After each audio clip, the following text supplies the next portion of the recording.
What's the darkest secret you've never told anyone? I've never told anyone this, but when I was 16, I found out that my mom had been cheating on my dad with our neighbor, who also happened to be the father of my best friend. I found a hidden phone she'd left charging in the laundry room, and curiosity got the best of me. I expected dumb texts or shopping reminders, not explicit messages, photos, voice notes, things no child should ever see from their parent. My world shattered in an instant. But I didn't say anything. I just watched. For weeks. I watched her lie to my dad. I watched her hug him after dinner with the same hands that had just texted another man. I watched her laugh at movies while sneaking glances at that hidden phone. And then, one night, I snapped. I printed out the messages. Every single one. I placed them in an envelope and left it on the neighbor's doorstep with no note. I knew his wife would find it before he did. I timed it. What happened after was pure chaos. 2 divorces, a restraining order, my best friend moved away overnight, and no one ever knew it was me. I kept the secret buried for years. People still think it was an anonymous tip or some accident, but I was the fuse. I watched a family implode through a peephole. And the worst part? I don't regret it. Not even a little. I was 16 when I found the phone, tucked behind a stack of laundry detergent in the mudroom, buzzing faintly against the dryer like it was whispering a truth no one was supposed to hear, and it was stupid curiosity that made me unlock it, the kind of curiosity teenagers have when they sense something is off but can't explain why they feel it in their bones, and I guess part of me was already suspicious, already aware in the background of my mind that something had shifted in the way my mom smiled too quickly when certain texts popped up or how she suddenly cared more about her hair before stepping outside to check the mail. I don't know what I expected when I opened the phone, maybe boring messages, grocery lists, or text to my aunts, but what I found was a car crash of images I will never unsee, explicit photos, audio messages laced with moans and whispered promises, messages that made my stomach turn, signed with hearts and winks, all addressed to a man I knew far too well, our neighbor across the street, who also happened to be the father of my best friend, Nate. I remember scrolling in silence, not even breathing, my fingers ice cold as if the betrayal had reached through the screen and grabbed my chest. The man who grilled burgers with my dad on the weekends, who always gave me high fives when I brought home honor roll certificates, who had once offered to help us repaint the porch, he was screwing my mom. And she was letting him. Encouraging him. Talking about their next secret getaway and how they needed to be extra careful around the kids. I stared at the phone for what felt like hours, my eyes burning, my throat tight, and then I put it back exactly where I found it and walked upstairs like nothing had happened. But from that moment on, everything changed. I stopped talking to my mom unless I had to. I couldn't look at my dad without guilt crawling up my spine. I saw them laugh at the dinner table and felt sick. I watched them watch TV and wondered how long she'd been lying. For weeks, I became a silent witness, a shadow in my own house. I'd see her texting under the table and wonder what disgusting things she was sending. I'd hear the neighbor's car pull in and watch her straighten her shirt before casually stepping outside. It ate me alive. But I didn't say a word. Not to my dad. Not to Nate. Not to anyone. Instead, I started collecting. I screenshotted the most incriminating texts. I printed the photos. I organized the timestamps. I compiled it all into a folder like a case file. And one night, when I knew the neighbor's wife would be home alone because I heard her cancel dinner plans over the phone, I walked across the street in the dark, slipped the envelope under their welcome mat, and walked away. No note. No explanation. Just the truth, gift-trapped in silence. I went back to my room, shut the door, and waited. I didn't have to wait long. The screaming started within an hour. I heard glass break. I saw their porch light flick on, then off, then on again. A car engine revved and then stalled. Someone was shouting in the driveway, then our doorbell rang. My mom opened it, and the wife was standing there, shaking, holding the open envelope in one hand and her cell phone in the other, yelling things I couldn't make out, except for one line she screamed twice. "How could you do this to me?" My dad came running. My mom looked frozen. I stood at the top of the stairs, pretending to be surprised. The next few days were hell. Both marriages fell apart. The neighbor packed up and left within 48 hours. Nate didn't come to school that Monday. Or Tuesday. By the end of the week, I heard he'd transferred out of state. No goodbye. No explanation. My dad didn't eat for days. My mom cried a lot, but not in the way people cry when they lose something. They were the tears of someone caught, someone inconvenienced, someone angry that their fun had been interrupted. I stayed quiet through it all. No one ever figured out how the affair got exposed. People guessed it was an anonymous tip, a mistake, maybe a phone got hacked, but no one ever suspected me. Not once. I played the part of the quiet, confused teenager who just wanted peace at home. And it worked. The whole thing blew over within months. The family split. My mom tried to rebuild things with my dad, but he was never the same. Neither was I, and here's the truth I've never admitted out loud. I don't regret it. Not even a little. In fact, I do it all over again. I don't care that it broke us. I don't care that Nate disappeared from my life. I don't care that my parents stopped being affectionate or that the neighbor lost his job or that my mom still doesn't know how I look her in the eyes. Because when I think back to those nights, when I saw her texting someone else while lying in my dad's arms, when I watched her kiss him with the same mouth she used to whisper filth to another man, I realized the truth. Some people don't deserve peace. They deserve exposure. And I was the fuse that lit everything up. The only question that remained was whether the fire I started had really gone out. Or if there was still something smoldering beneath the surface, waiting to rise again. The aftermath was louder than the explosion itself, chaos that echoed in slow motion, like shrapnel tearing through memories I once thought were safe, and the scariest part was how quiet I had to be while everything else fell apart, like I had to mourn silently in the background of my own carefully planned storm. The neighbor moved out 3 days after the confrontation. His car was gone by morning, the curtains pulled back one last time, the driveway empty except for a single garbage bag full of shattered picture frames and a broken garden gnome Nate and I had painted when we were 10. Nate never showed up to school again. His locker remained untouched for weeks, a rotting time capsule of someone I used to laugh with every day, and when I finally worked up the courage to ask our guidance counselor what happened, she just said his family had relocated urgently for personal reasons, but I knew better. I had lit the match and watched the smoke chase them across state lines. My parents' marriage unraveled slower but somehow uglier. My dad went silent. Not the strong, brooding kind of silent, but the defeated kind. The kind that walks in the door and goes straight to bed. The kind that eats in silence and watches TV without ever really seeing it. My mom tried to overcompensate at first, cooking his favorite meals, leaving little notes, smiling way too wide like she could scrub the infidelity off with forced domesticity, but none of it landed.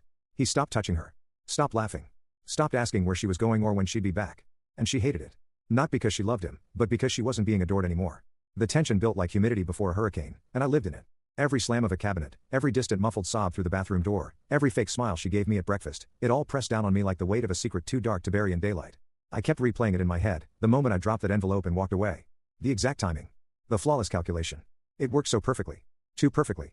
I started wondering if that scared me more than if it had failed. At night, I'd stare at my ceiling and ask myself why I didn't just confront her directly, why I didn't give Nate a warning or try to tell my dad first. But the answer always came back the same, because I wanted it to hurt. I wanted the destruction. I didn't want an apology, I wanted consequences. And I got them. But the cost was a slow rot that crept into everything, even the way I viewed myself. I started flinching when people talked about betrayal. I couldn't sit through movies with cheating storylines. I found myself scouring people's faces for lies, wondering how many of them were hiding things like she did. The worst part? Everyone kept assuming it had been some anonymous neighbor who blew the whistle. I heard my mom on the phone once, whispering to her sister, it had to be someone from his wife's book club. I bet she had her suspicions. My dad never spoke of it, but he clipped the hedges shorter on that side of the yard after the neighbors left, like cutting the branches would erase the memory. I never corrected them. Not once. I lived in the safety of their confusion, wearing a mask made of innocence. At school, people talked. Whispers floated that Nate's dad had been caught cheating. A few people said they heard the wife found evidence in the mail. No one ever connected it to me. I was too quiet. Too average. Too invisible. But sometimes, I'd catch someone staring at me longer than usual, like they saw something broken in my silence. Like they sensed I knew more than I let on. I started keeping a journal, not because I was trying to process it, but because I needed proof that it all happened, that I hadn't imagined the unraveling of 4 lives with a single envelope. I wrote down the timeline, the screenshots, every facial expression I remembered, every conversation I overheard in the aftermath. It became an obsession, preserving the ruins. I think part of me was afraid that if I didn't record it, I might forget what she did. And if I forgot, maybe I'd forgive. And I didn't want that. I never wanted that. One day, a few months later, during a family barbecue, one of my aunts brought it up casually, sipping white wine like it was just gossip. You remember the chaos across the street? She asked my mom. I heard someone slipped her evidence anonymously. Can you imagine? Just dropping a bomb like that? My mom shook her head, laughed nervously, and said something about karma always coming back. I stared at my plate and gripped my fork so tight I left marks in my palm. The irony nearly made me choke. But what really stuck with me was what my dad said when he walked by, barely audible, under his breath, like he didn't mean for anyone to hear it. Some people only tell the truth when it's too late to matter. I don't think he knew I was listening. Or maybe he did. Maybe he always knew more than he let on. Maybe we were both ghosts in that house, haunting each other with unspoken truths. I've carried that line with me ever since. I carried it through graduation, through every awkward hug from relatives who still asked, whatever happened to that nice neighbor boy you used to be friends with? I carried it into adulthood, where I learned to smile convincingly and keep people just far enough away. But sometimes, late at night, I'd find myself staring out the window at the house across the street, long since resold, new curtains in the windows, new family photos in the living room, and I'd wonder where Nate ended up, what he remembered, what he suspected. I'd wonder if he knew it was me. If he hated me. Or if part of him, like me, felt like everything was finally out in the open, even if it came at the cost of everything else. And then I'd shut the curtains, turn off the lights, and remind myself, they'll never know. Not unless I tell them. And I never will. Unless they ask. It had been almost a decade since everything fell apart, since the envelope, the screaming, the disappearances, but time has a strange way of folding in on itself, of bringing you back to the places and people you thought you'd buried under years of silence, and that's exactly what happened the day I walked into that coffee shop downtown, just trying to kill time between meetings, only to hear a voice from behind me that froze the blood in my veins like no other. Still like your coffee black, huh? I turned slowly, heart pounding in my chest, and there he was, Nate. Older, taller, leaner, but unmistakably him. His voice had deepened, but his eyes were still the same stormy gray I remembered, though now they held something else, weight, distance, the residue of knowing too much. I stammered out his name, and he smiled, but it wasn't warm. It was the kind of smile you give someone you once trusted with everything only to realize they were the reason your world cracked open. We sat down, ordered drinks, talked about superficial things first, jobs, cities, relationships we'd had and lost.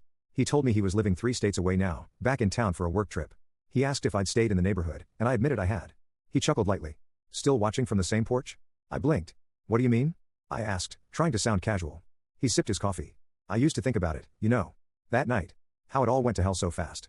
1 minute I'm playing video games, the next my dad's being dragged out of the house, and my mom sobbing over an envelope she found on the doorstep.